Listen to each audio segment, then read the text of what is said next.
lupa sa paghuhukay. May mga chemicals yan na hinahalo sa tubig.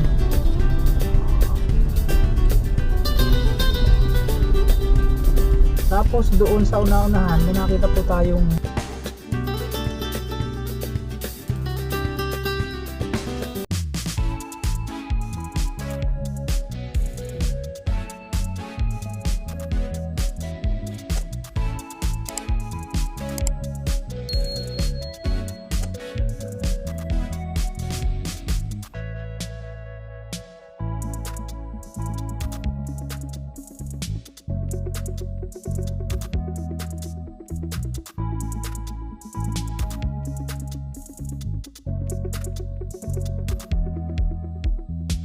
Ruel. Kapanan. Oh. Sa atin. Oo. Isa ni Sir Nick. Yung motor niya, na yung traffic. Eto na yung traffic, oh. Yung motor niya, Ninja 400. Ah, Binenta niya. Bumili siya ng bago. Na yun na yung 600cc. CBR na 650. Ganda naman eh. Ganda ng tunog. Bomba!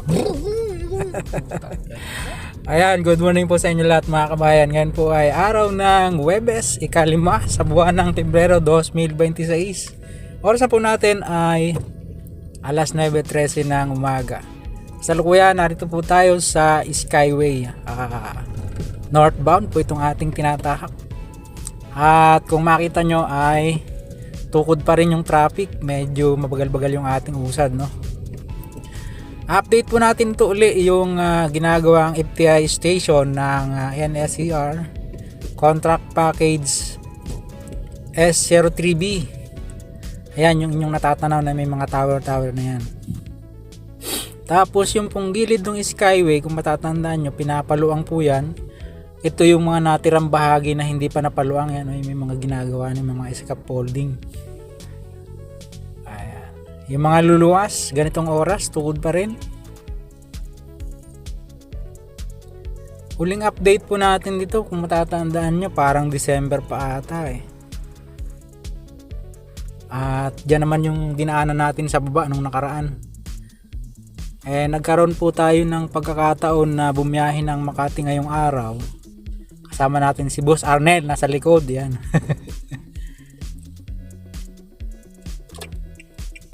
Silipin natin dito, mukhang mas maganda yung view dito eh.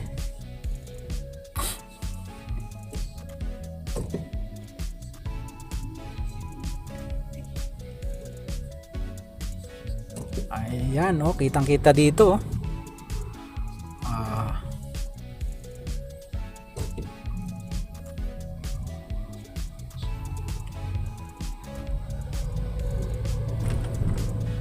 Ito po kasing FTI station ng NSCR dito sa bahagi ng Taguig ay subway po yung sa ilalim niya, no? Kung mapansin nyo, wala pang masyadong activity sa ibabaw. Parang inuunan nila yung subway sa ilalim. Train scatter po yung ginagamit na mga equipment, panghukay ng mga gilid, lalagyan daw ng diaphragm wall para dun sa subway. Ayan, ganyan po yung ano niya, sistema niya dito. Parang 24 hours po ata operation dito, kasi kahit gabi, makita na napapansin natin pag gabi tayo dumaraan dito ay buhay na buhay mga ilaw dyan. Yung train scatter nakalubog eh. Ang taas po niyan, kaso nakalubog siya ngayon, no? Tapos yun pong mga nakikita nyo na tangke na yan na kulay puti ay bentonite slurry or bentonite po yan, yung ginagamit na pampalambot ng lupa sa paghuhukay. May mga chemicals yan na hinahalo sa tubig.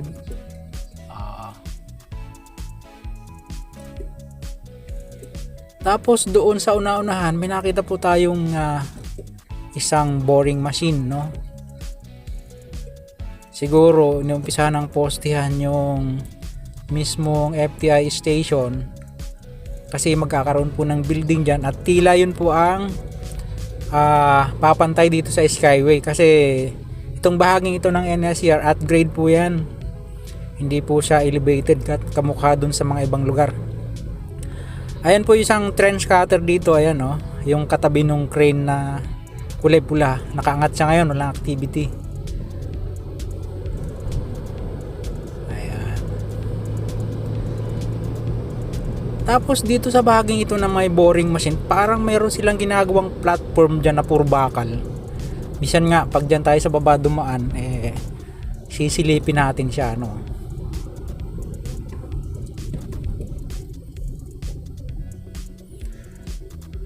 Yan po yung may mga kawayan na yan. Arca South na po siya ngayon.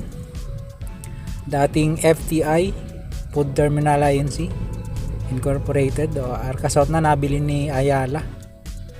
Ayala Estate po na yan ngayon. Tapos yun pong may mga container na yun ay may mga puno. Nandiyan dyan po dati yung old PNR station ng FTI na sa ngayon po ay giniba na para pagbigyang daan yung construction nga nitong NSCR. Nandiyan pala yung kanilang opisina. Galing, no? Tapos papunta po dito sa Senate Station, dito sa May Nichols, ay wala pa pong gaanong activity, no? Hindi pa nga sila nagpuputol ng mga puno. Ayan nyo, pagka nakakita po tayo ng mga pagbabago dyan, ay isasama po natin yan sa mga vlog natin sa mga susunod na araw. Samantala, hanggang dito na lang po muna yung pong ating vlog na na-share sa inyo. Sa mga ngayon lang po na pagawi sa ating munting channel, sana huwag nyo kalimutang mag-like at mag-subscribe. Pakipindot po ang notification bell para lagi po kayong updated anytime na mag-update po tayo ng video. See you po on my next vlog, kabayan. God willing. Bye bye.